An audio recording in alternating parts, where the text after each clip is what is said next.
Ini si Apostol Pablo maglulutos ni siya sa mga Kristohanon sa unang panahon. Sa diha nga nakigistorya ang Ginoo sa iya, nangayo siya og pasaylo. Og nagaingon diri sa Philippians 3 verse 12 hangtod sa 14, wala ako magpasabot nga nakabot ko na kini o nahingpit na ako, nagpadayon ako sa pagpaningkamot sa pagkabot niini. Kay ako iya naman ni Kristo Jesus. Hinuon mga igsuon, wala gyud ako maghunahuna nga nakabot ko na ang akong gitinguha.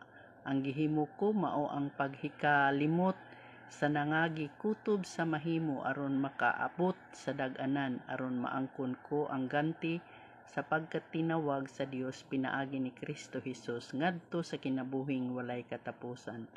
O sa diha nga nakapangay na tagpasaylo, gidawat na nato si Ginoong Hesus sa atong kinabuhi, kalimtan na nato ang nangagi ug unsa man to atong nahimo tungod kay ang Ginoo mubag-o na sa atong kasing-kasing.